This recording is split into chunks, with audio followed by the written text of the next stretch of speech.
बिना संघर्ष के कोई आज तक महान बना है?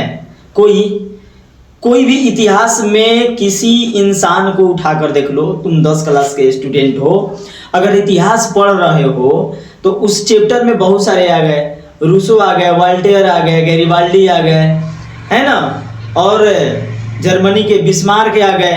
ये सब जितना भी आया इसने तनाशाही था उस उम्र में। आज हम लोग एकदम इतना नॉर्मल इंसान है कि अपने सपनों के लिए नहीं लड़ रहे हैं। और उन लोग क्या करता था, एक खेल समझता था और उस खेल में अपनी टांगे अड़ा देता था, जान जोखिम में डालकर अपनी, है ना। तो बाबू कहने का मतलब कि बिना संघर्ष के उन लोग भी परांगत नहीं हुआ था। उन लोग भी किसी देश को अपने अंदर में इसी तरह नहीं कर लेता था। उसके पास कैपेसिटी होती थी, उसके पास पावरफुल क्षमता अपने अंदर जुगाड़ करता था। कितना, क्यों संघर्ष करता था, उसके पीछे बहुत सारे संघर्ष हुआ करते थे। हमारा देश ऐसे ही थोड़ी ना आजाद हो गया है। हमारा देश से, अपने देश से ही सीखो ना कि भारत की आजादी के लिए कितने वीरों ने अपनी जान न्यौछावर कर दी, कितने लोगों ने अपनी परिवार के साथ साथ खुद को मिटा दिए देश की आजादी के लिए। अभी हम लोग के सामने हमारे अभी 14 अप्रैल को जिनकी जयंती मनाने वाले हैं हम सब लोग, doctor BR Ambedkar, doctor Baba Saheb Bhimrao Ambedkar की, जिन्होंने शिक्षा, उनको मालूम था कि शिक्षा ऐसा चीज है जिसके द्वारा देश से हमारे अंग्रेज जा सकते हैं, तो उन्होंने शिक्षा प्राप्त किया। बहुत सारे 32 डिग्रियों का वो ज्ञाता हुए।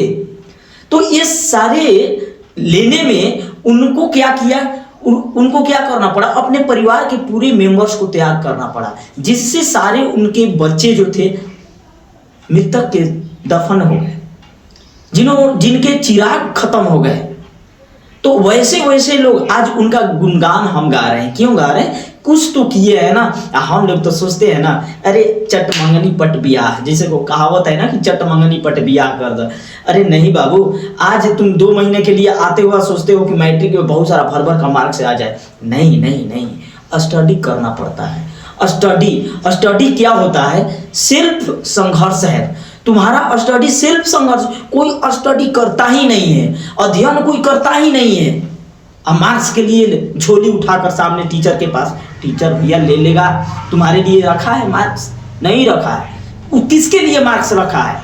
जिसका दिमाग कोई चीज अटवाने लायक है, उसमें कहता है भैया तुम ले लो और इसको रख लो, उस छात्र को देता है।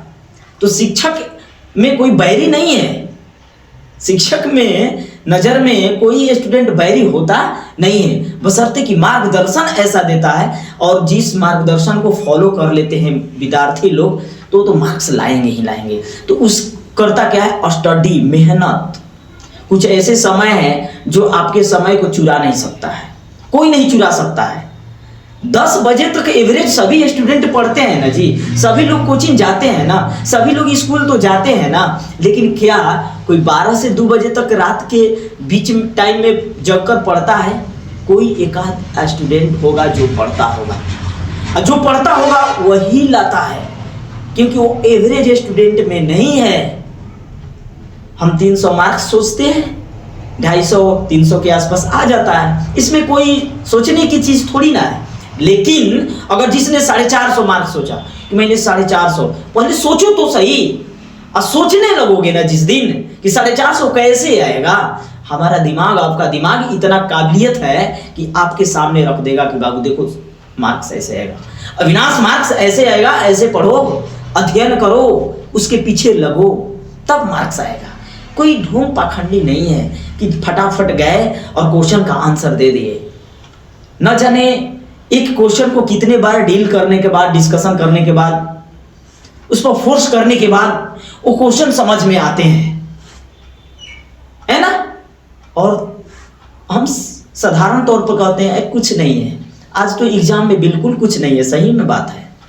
100 गो ऑब्जेक्टिव आता है, 50 गो टच करना होता है। अगर ऑब्जेक्टिव क्वेश्चन जिसने टच किया ना, मैट्रिक में तो फेल होगा ही नहीं, बिल्कुल। और लोग कहते हैं कि मार्क्स बहुत कम आया। क्यों नहीं आएगा भाई? आप मार्क्स कैसे आएगा? ऑब्जेक्टिव मार्क्स आपका लेकर आया है, सब्जेक्टिव में आंसर आप दिए कहां हो?